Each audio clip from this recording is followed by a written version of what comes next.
Antisipasi terjadinya bencana banjir di Jawa Timur, Gubernur Jawa Timur Khofifah Indar Parawansa menggelar apel siaga banjir di Bendungan Semantok, Kabupaten Nganjuk.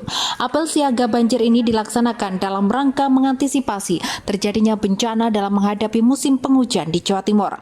Dalam apel tersebut, Gubernur Jawa Timur Khofifah Indar Parawansa bersama jajaran Forkopimda, Pemprov Jatim, serta PLT Bupati Nganjuk Mahren Jumadi mengecek kesiapan sarana dan prasarana pemerintah Provinsi Jawa Timur dan kabupaten kota di Jawa Timur dalam menghadapi bencana banjir di musim penghujan di akhir tahun 2021 dan awal tahun 2022 mendatang. Khofifah Indar Parawansa, Gubernur Jawa Timur mengaku di sejumlah wilayah di Jawa Timur selalu menjadi langganan banjir ketika musim penghujan tiba karena luapan aliran sungai. Sungai Welang Keraton, Sungai Kedung Larangan, Sungai Rejoso di Pasuruan, Sungai Kening di Tuban, Anak Sungai di wilayah Madiun, dan Kabupaten Lamongan sepanjang aliran Bengawan Solo, serta Sungai Kemuning di Sampang, Madura. Untuk meminimalisir potensi bencana di musim penghujan ini, Gubernur Jawa Timur Khofifah Indar Parawansa meminta para pihak terkait untuk melakukan antisipasi dan mitigasi seluruh wilayah rawan bencana mulai sejak dini.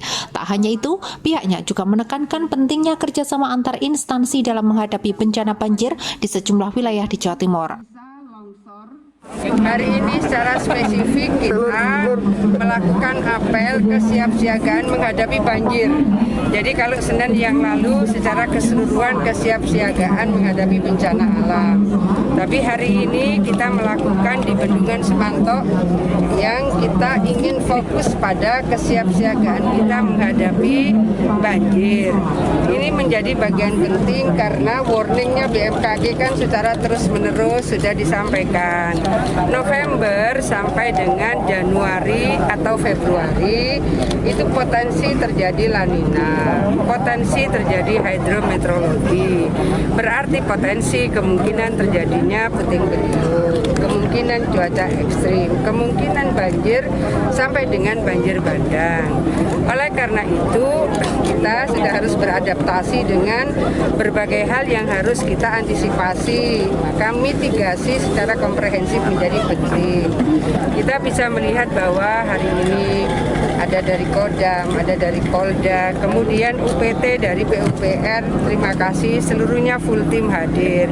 Jadi koordinasi antara Pemprov, Pemkab, Pemko, koordinasi dengan instansi vertikal, koordinasi dengan relawan. Jangan lupa relawan ini luar biasa. Khusus Tagana saya minta 6 jam setelah kejadian sudah harus berada di tempat, di lokasi. Nah, semua ini harus berseiring dengan sosialisasi kepada masyarakat bahwa kita memang sudah harus melakukan kewaspadaan bersama, kesiapsiagaan bersama. Sementara itu, PLT Bupati Nganjuk Mahren Jumadi menjelaskan, tak hanya kabupaten lain di Jawa Timur, di Kabupaten Nganjuk juga menjadi wilayah resiko bencana, mulai dari banjir hingga tanah longsor yang terjadi di sejumlah kecamatan di Kabupaten Nganjuk. Untuk meminimalisir bencana ini, pihaknya mengaku pemerintah Kabupaten Nganjuk akan segera melakukan normalisasi aliran sungai agar tidak menimbulkan banjir. Apel berkaitan dengan banjir. Memang potensi November Desember nanti akan terjadi hujan ya, perkiraan dari BMKG kan hujan. Maka potensi bencana itu yaitu adalah kalau di Nganjuk tanah longsor maupun banjir. Maka kita harus siap-siap. Jadi Nganjuk itu banjir, tanah longsor, puting beliung yang rawan di Kabupaten Nganjuk. Ada berapa kecamatan Pak untuk yang titik-titiknya Pak? Titik-titik kalau bencana, kalau tanah longsor itu 2 ya, Ngetos sama Sawahan. Kemudian banjir biasanya dari Kuncir, kita biasanya Sukomoro, Semengko itu, terus kemudian beberapa titik di Rejoso, Gondang, itu. Ini yang harus kita antisipasi ya.